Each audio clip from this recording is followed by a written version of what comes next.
black culture in every single goddamn way. When you hear black people say white people don't have any culture, what they're really trying to say is black culture is superior to ours. So let me get this straight. You think mumble rap, skinny jeans, twerking, obnoxious women, friendly fire, and welfare is superior to getting educated, making breakthroughs in science, technology, and medicine, spending a lifetime mastering your craft, and then building civilizations? What the fuck is wrong with your motherfucking brains, yo? Seriously, I'm gonna keep saying this until I die. American culture is black American culture. It just gets filtered out and watered down and whitewashed until they can give credit to a white guy. So much of what we love comes from black culture, and white people need to show up for black people the way they show up to be entertained by black culture. So why does black culture lead global culture? Black people say they want our rhythm, but not our blues. But a mentor once told me that your pain becomes your power. So maybe y'all have got rhythm because you've had your blues. Black people are the cool, they make things cool. They're the culture drivers of America without question. Filter. But you don't date Spanish guys at all? No. Do you have any idea why? I like dark complexion. Black culture is American culture. As an Indian man that was born and raised in America, I'm telling you right now, every aspect of American culture, sports, fashion, art, music, all of it, it's all black culture. Black culture is American. So yes, I was instantly infatuated and fascinated with black people because I believe that they were God's favorite. God spent a little bit more time creating them and put a little bit more love into creating them. So yes, I believed they were the superior race, and going forward in life with that mentality, I just always loved black people. I always wanted to be around them. I always just thought they were the coolest people. And I was fortunate enough to grow up in a fairly diverse area. So I had many black friends. Most of my friends were black or people of color. And I was very quickly exposed to black music and black talent. Something that my mom really instilled in me was that white people were jealous of black people because they were so multifaceted and multi-talented. They could sing, they could dance, they can act, they could make a house a home, they can cook, they can clean. Like, there's literally nothing that black people can't do. Like, they are multifaceted, they are multi-talented. And it made sense to me as a little kid that, that was what racism was. It was jealousy. Let's be real.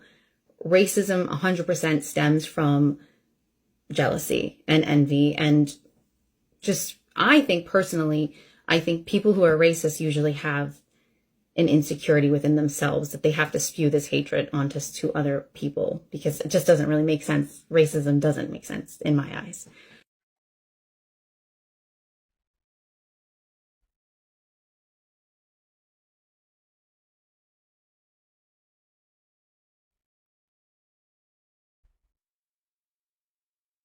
White women, watch this video and I'll be right back.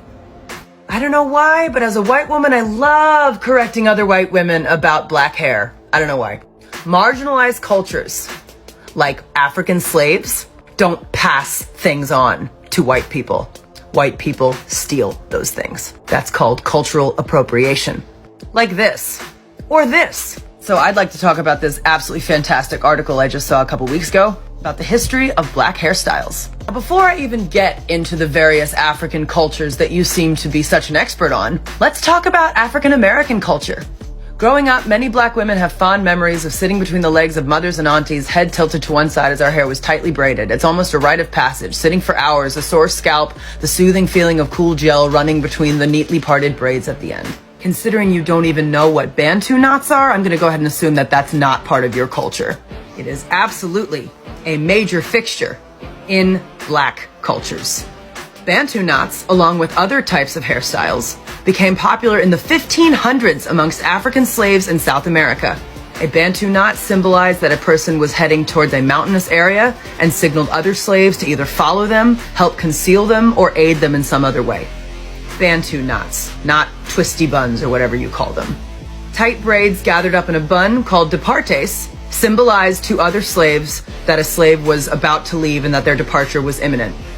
Cornrows are called cornrows because slaves would often take seeds and kernels of corn or various other crops so that they could take them with them to their new settlement and start crops for their own people once they escaped.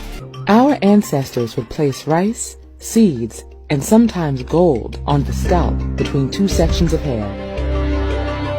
They did this so that if they were captured and forced to voyage across the Atlantic, they'd at least have a small amount of food for sustenance.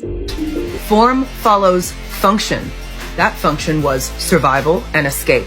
And if you are not respectful and mindful of the mindset of those people when they created these hairstyles, you don't know what a Bantu knot is, then you don't get to argue with black people about their hair.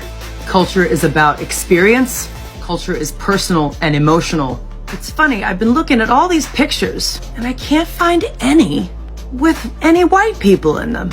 Why do you think that is? That's what I'm talking about. That is someone that understood the assignment. Yes. It's more than just hair. God.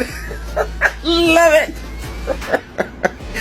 I'm one of those teachers that when I see a student, now I'm not saying she's actually a student of mine or anything like that, but I'm a type of person when I'm teaching and I see people getting it, it just gives me so much excitement. It's like, yes, yes, you got it. Love it. I love it. I love it. Let me know what you think in the comment section about how, damn, I lost my train of thought and I'm not redoing this. Let me know in the comment section what you think about this video. Remember, diversity equal power. We can change the world when we work together and protect black women. Until next time. People. Oh, wait. On this narrative of like, oh, white people have only created great things and black people have only destroyed them. Shut the fuck up. Holy shit. Go read a book besides Mein Kampf, you piece of shit. Anyway, fuck you.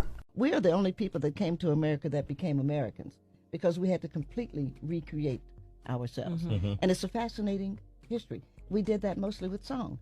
And it's one of the reasons that we still dominate. No matter what else it is, the black American sound dominates. Everybody wants to sound like us. They don't want to look like us most of the time, but they want to sound like Well, us. I think secretly, as people tan, they do want to look like us. Well, you know, you may have a point there. Right? Yeah. They definitely want to dress like us. Oh, definitely. And they speak like us. Yeah. You know, you've been able to impact a lot of the younger generation, especially in this hip hop culture. Oh, yeah. You know, your name right now is revered. You know, and some of the greatest artists on this planet today, like a Kanye West, even mentioned you in songs. If no one's gonna say it, I'm gonna say it, bro. Fuck it. There's something about black people, this superior, sublime. They just got it all, bro. Athleticism, soul, finesse, rhythm. Like, it's the OP race. Think about it. Y'all melanated folk, like, I know I'm glazing, but I kiss you on your forehead. I look up to you. God bless you all. Why do you think we don't hear about black folks making pacts with higher forces the way we hear about them making pacts with higher forces? Because some of the higher forces that they making pacts with are actually so-called black. It's kind of like the same concept when you watch the movie not Leave the World Behind, but They Clone Tyrone.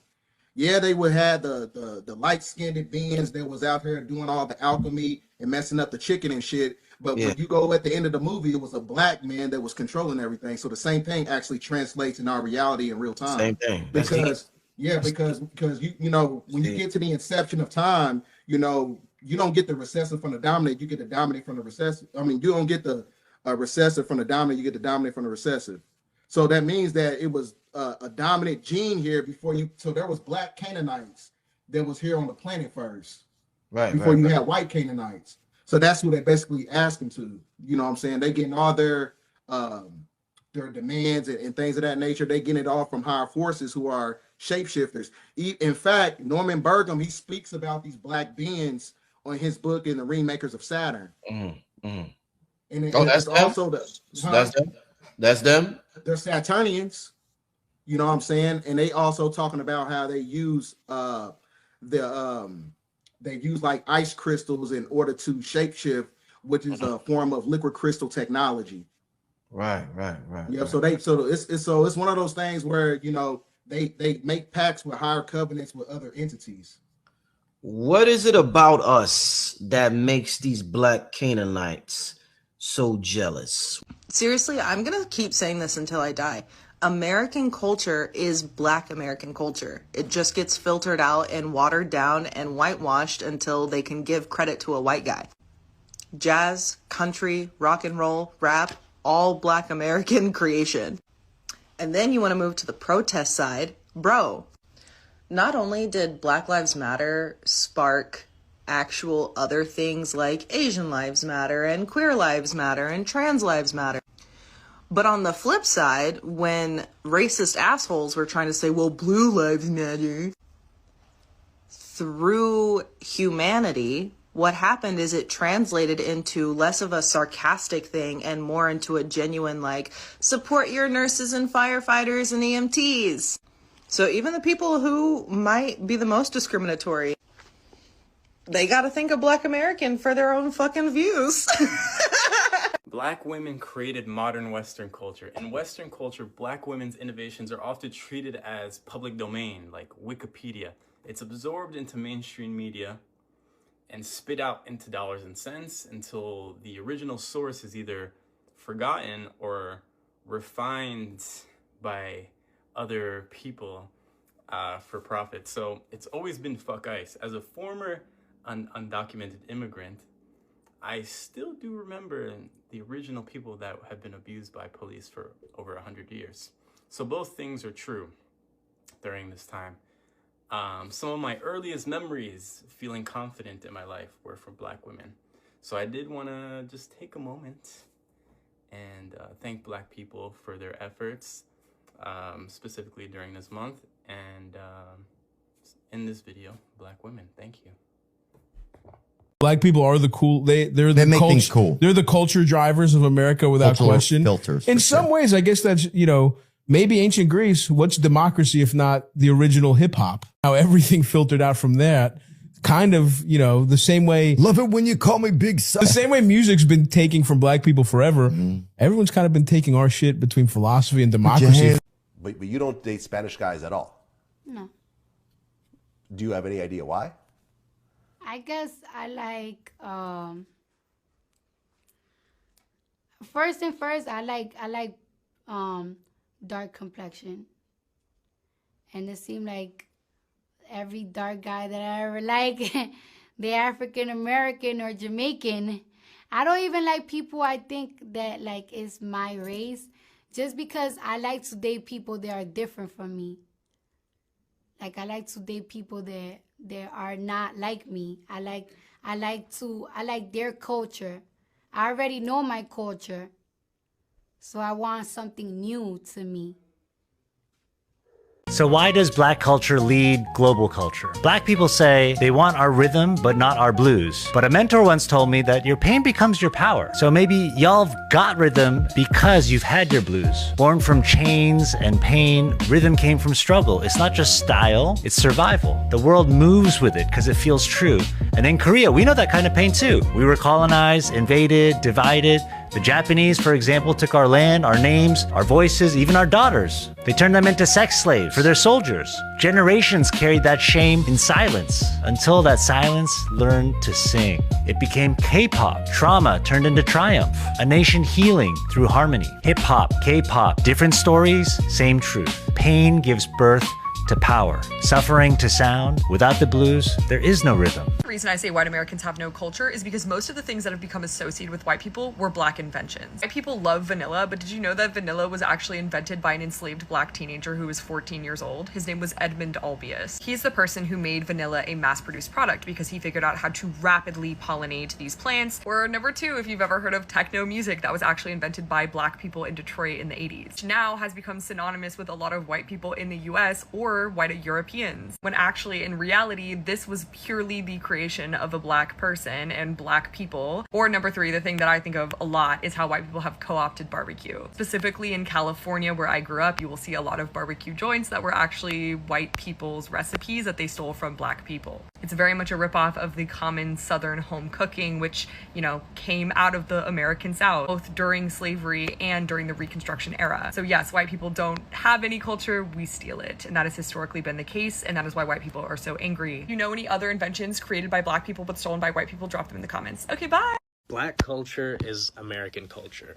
As an Indian man that was born and raised in America, I'm telling you right now, every aspect of American culture, sports, fashion, art, music, all of it, it's all black culture. Black culture is American culture. This superior race bullshit that's being spewed right now, that's what it is. It's just bullshit. Because if you take away your money, you take away your business, you take away your influence, it all collapses. The American economy will collapse without you. Some of the single most greatest inventions that were created in America were by black people. I'm just tired of this like narrative that like, oh, people are too ghetto. Oh, people are this and people are that. You'd be nothing without them. You'd be nothing without them. And this isn't just for like my black friends. This is like for all minorities. They would be nothing without you. And another thing, stop supporting these corporations that literally disrespect you on a daily basis.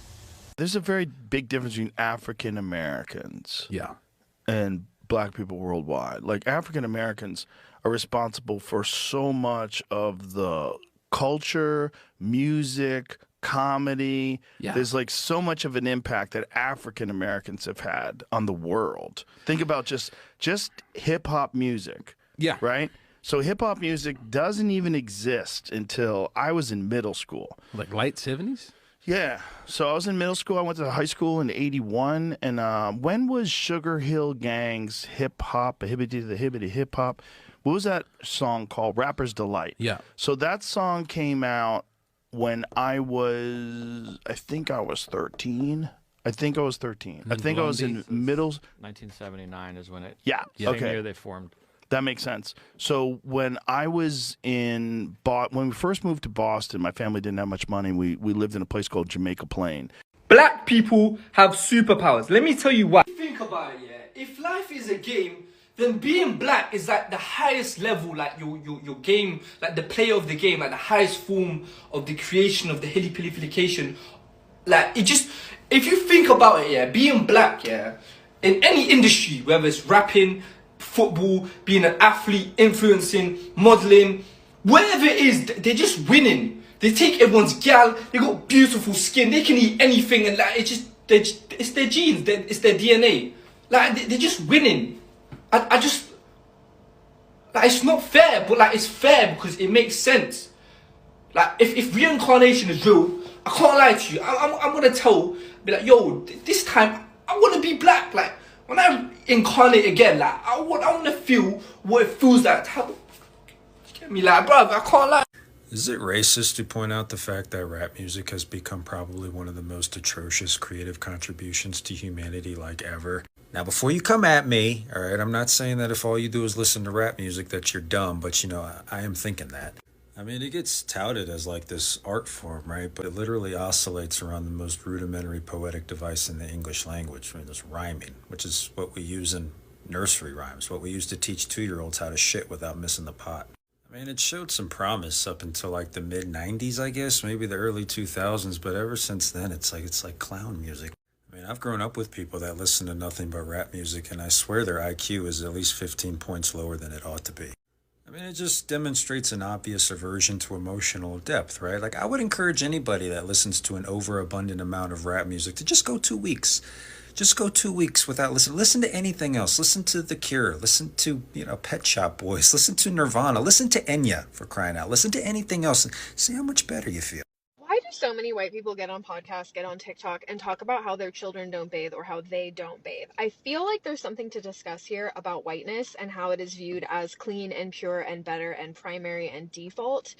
And really, the history goes to show that white people have always been disgusting. Indigenous people, African people, they were bathing, and many of them noted that the first like sign of Europeans was their stench, that they were just putrid. And I do think a lot of the reason why people of color in America are so clean, smell so good, have to have their hair done, have to have their makeup done, is because of upward mobility, because the standard for them is so much higher than it is for white people. Like, white women can just walk into Target with a messy bun and sweatpants, and it's like, oh, look at her, like, she could be a multi-millionaire, her husband could be an entrepreneur, yet a black woman is not afforded that same luxury. So I really feel like white women are just rubbing that level of privilege in when they go on podcasts or come on TikTok and talk about how their kids don't bathe. Like, that is disgusting. I'm sorry. I grew up taking a bath every single night. My parents brushed my hair every single night, brushed my hair every single morning. It wasn't that big of a deal. When I got older, I was given deodorant and face wash, and that, like, I have actually been showering twice a day, often, like, especially in the summer, morning and night showers, especially if I'm pregnant. Sometimes I would shower 3 times a day. Like, wash yourself. Wash yourself. My sons do not go to bed unless they're clean. I don't want their dirty bodies in their bed, and then every time they get into bed, it's dirty from the day. That's just my own opinion, but I do think that the larger discussion here about whiteness and why white people love to bring it up, love to talk about it. It's like they know somewhere that they are given the power to not have to bathe their kids and still be given so many privileges. I don't mean to say this like to be disrespectful, and maybe this is, some people are gonna think this sounds dumb, but I feel like there's a deeper reason why, you know, people of color and specifically the Black community have been relentlessly persecuted. Like, I mean, just the things that happened during slavery alone, like, were insane. But I don't know, the more I learn about Black history and the ways that, you know, people who literally worked in the government, like the CIA, all these different people in power were trying to ruin the Black community. And it makes me think, dude, I feel like, is there something more going on here than just racism? Because it's like, come on, you're telling me you're doing all of this stuff just because you don't like someone's skin color? I feel like, what if, I have this theory that, like, what if Black people have some type of superpower? Like, what if they have, I don't know, if they're just born with something very valuable that we don't really know about, but maybe, you know, like I said, these people, these rich people and these people in power, maybe they figured it out a long time ago, and maybe that's why they were like, oh, we have to, like, get rid of them, blah, blah, blah. I don't know. I feel like maybe they have something special that we are not taught about that is linked to them being people of color, you know? And I've seen some Black creators come on here and try to explain how special it is to have melanin in your skin and how it has all these different properties, but I don't know. I just feel like I have this theory that this goes so much deeper than maybe a lot of us realize, because I'm sorry, but I don't think you're gonna go out of your way for all these hundreds and hundreds of years to try to ruin one group of people over something as silly as, oh, their skin is a different color. Like, I feel like there's something that we don't know. I'm telling you, there's something special about them that they don't want us to know. Okay, this is just something that I've been thinking about recently, and I'm like, maybe if there are some Black creators that maybe they already made a video and I just didn't see it, I don't know, but like, I don't know, maybe it sounds dumb. Or maybe this is like, yeah, no shit, Sherlock, but, you know, it's just something I was thinking about. Time is up for trashy Black culture. We are no longer going to sit around while a certain subsection of the community degrades our community, destroy our ancestors' legacy, and our children's future. And yes, YNs, BMs, and the Ratchets, I am talking to you. And calling us names to silence the truth, it's not going to work anymore. You guys think that you're going to continue to disrespect our culture, push dysfunction, and distort what it is to be Black? I think not. It's dead. And the victim mentality and blaming white people, yeah, that's also dead. We are no longer going to define Black culture by celebrity worship, degrading music, baby mama culture, chaos, and materialism. That is dead as well. Actually, you guys are losers. We are in the era of accountability, and if you're not uplifting the culture or providing something beneficial or, you know, raising the consciousness of the community, you are dead weight. The community is done protecting dysfunction and criminals. Honestly, we just don't want to be associated with it anymore. And for all of you so-called Black leaders, celebrities, and influencers that push this dysfunction knowingly to enrich yourselves, You guys are the biggest losers of all. Quite frankly, you're disgusting. The degradation and the weaponization of Black culture is dead. And I'm going to continue to speak up about it until I see a difference in our culture. You know, I'll never forget the day a white buddy of mine said black people don't deserve equality because they could never get enough. And that's true. White people are actually scared of equality. That's just how racist we are as a people. And it's not just that one person. White culture in general. Probably I would say most white people, when they hear the word equality, they fear that white people will be oppressed because brown, black, and indigenous people might actually get what's fair and just. That's just how racist we are. And we're so obsessed with the idea of not having equality in America for black, brown, and indigenous people that we don't have health care, that we don't have economic equality. We don't have reasonable gun laws. Our liberties are being stripped because we have a fascist, racist, white supremacist regime in office because we are so scared of equality. We're so scared that black and brown folks might become the majority one day. That we had a black president, and now we've got to have a white supremacist president. That's how scared we are of equality. That's how racist we are as a people. Go to the fucking root. The root of America's problems. The root of the white man and the white woman, their problems, and America and the world. If you think about it, colonialization, white supremacy, the mentality of white people today, not just yesterday, today, right now, the denial racially, the silence, the apathy, the continuous gaslighting, all that fucking shit, that's ruined us. It's ruined white people, and it's ruining our nation. And whose fault is it? White people's fault. Their inability to fucking fix their goddamn problem. Until we fix white supremacy, everything we try will fail. It's dysfunctional and it's toxic, and Trump and this regime is the perfect proof of all that shit. How we got in this fucking mess? White people's bullshit. White people's racist fucking bullshit. Period. I just wonder, why do black singers sing so much better than white singers? It's called seasoning, bitch. See, on the 7th day, God may have rested, but they didn't tell you on the 8th day that he rose again. He put all the uncooked people in a pot of hot grease, sprinkled on some Lori's seasoning, and after that he drained us, smacked our backs.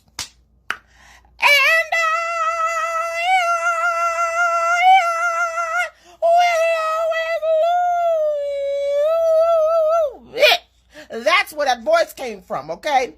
That's why there's 8 counts in music, because he woke up on the 8th day. That is why we sound so good, baby. Look at my cabinet, bitch. White people, pay attention because this might affect you. And if your kid comes home wearing a shirt with a college or university you've never heard of on their chest, it's most likely an HBCU. Now, HBCU stands for Historically Black College and University. And to be one of these 100 schools, you had to exist prior to the Civil Rights Act of 1964, and your primary student body was Black Americans and other people of color.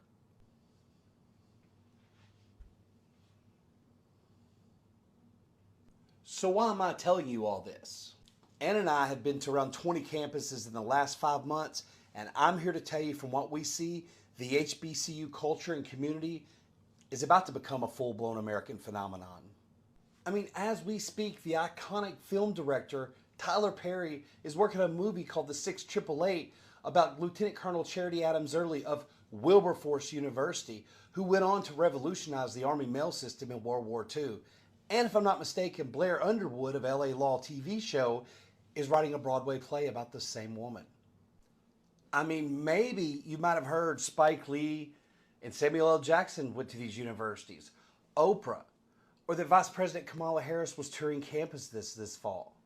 I don't know. Maybe you saw a video somewhere talking about how some of these schools have been screwed out of over $10 billion by state governments. These colleges and universities are about so much more than what you may just see in the media. I promise you. Listen, these campuses are historical, cultural, and educational phenomenons. I'm 52 years old. I've never seen anything in education quite like I do at an HBCU. Sometimes it only takes one more comment to completely change the direction of a conversation. It begins when a man made remark about Black American that many people consider offensive and uninformed. Within minutes, the exchange spread across social media, drawing response from historians, educators, community leaders, and everyday people who challenge his claim with historical facts. Personal experience and thoughtful argument, what started as a heated confrontation quickly turned into a lesson on history, resilience, and importance of understanding different perspectives before making bold statements. As the discussion gained momentum, thousands of viewers pointed out that enormous contribution Black Americans have made to the nation's culture, economically, scientifically, and business-wise, military service, and civil rights. The conversation became less about one person's remark and more about the value of listening, learning, and recognizing the experience that the Black community have shaped into American history. The biggest surprise wasn't who won the argument, it was how quickly a single moment reminded millions of people the fact that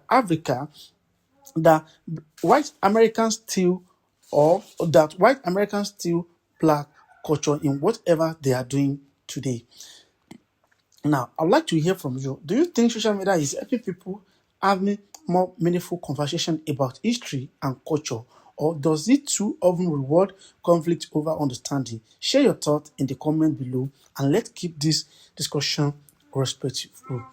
If you enjoy powerful stories about history, culture, current affairs, and the conversation shaping our world, don't forget to subscribe, turn on notifications so you never miss an upload.